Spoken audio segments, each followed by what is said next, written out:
Человеку дается очень мощный потенциал, настолько мощный, что он может совершить сверхъестественные вещи в нашем понимании.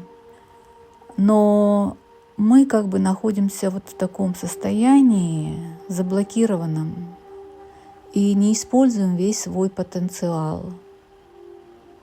Организм человека настолько сильный, настолько он способен к развитию. То есть мы используем мозг только на 5%. То есть мы даже не используем свой мозг на полную свою мощность. А представьте, если бы мы это могли делать. Наверное, мы тогда были бы сверхлюдьми.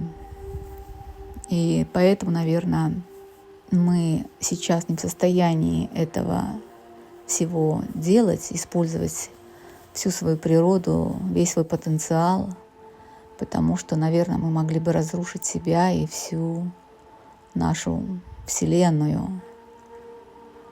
Наверное, уровень духовного развития должен все-таки сопровождаться и уровнем всех остальных. Вот в данный момент мы живем в мире, где технологии настолько опережают наше духовное развитие, что мы стали на грани разрушения. Природа погибает. Мы сейчас как раз находимся в период 6-го вымирания всего живого. Это флоры и фауны, причем от руки человека. Потому что человек захватывает все новые и новые ареалы, там, где обитали животные, дикие растения.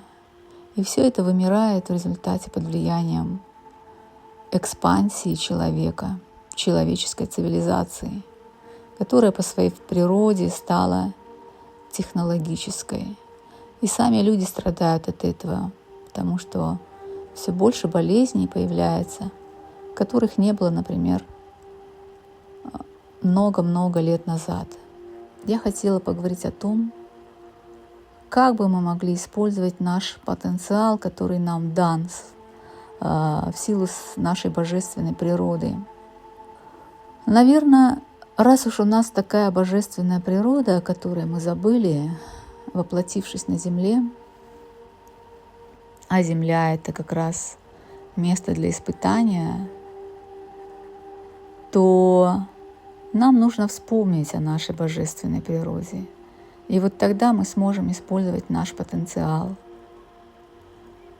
Истинный потенциал, именно данный нам нашим божественным происхождением.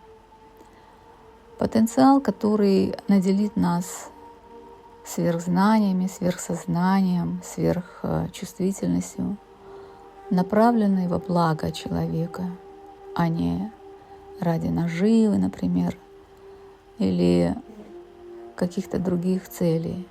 Наши таланты, наши способности, как их пробудить?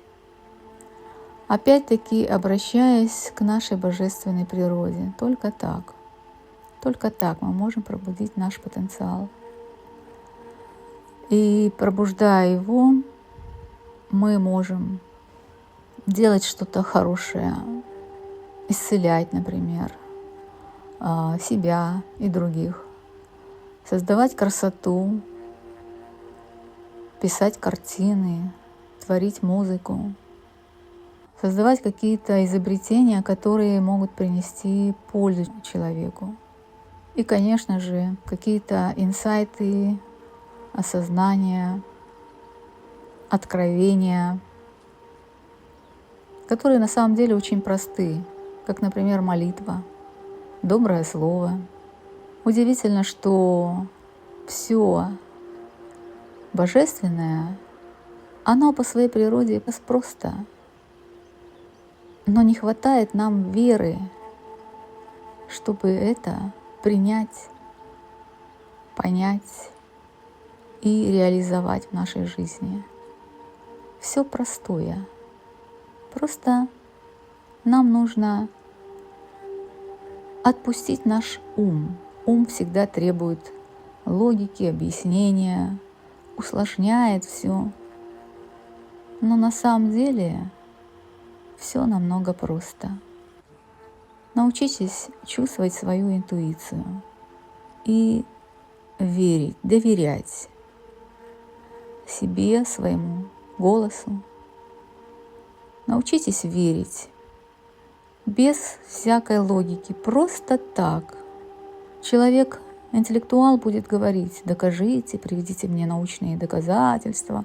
Духовный человек просто поверит своим сердцем. Просто уму надо сдаться. Сдаться и не требовать никакой логики, никаких доказательств. Просто сдаться сердцу.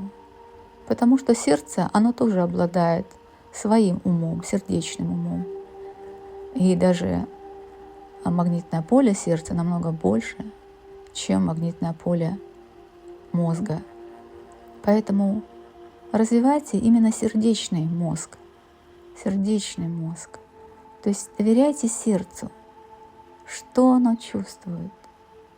Там, где находится часть нашей души. Там, где есть наша сердечная чакра, и которая как раз-таки управляется вот этими высокими эмоциями, мудростью, опытом. Позвольте себе сдаться. Сдаться и поверить. Поэтому потенциал свой мы можем развить только через нашу духовную природу. Никак иначе. Развивайте свою духовность. Входите в контакт с самими собой. Только так мы можем развить наш потенциал, данный нам свыше.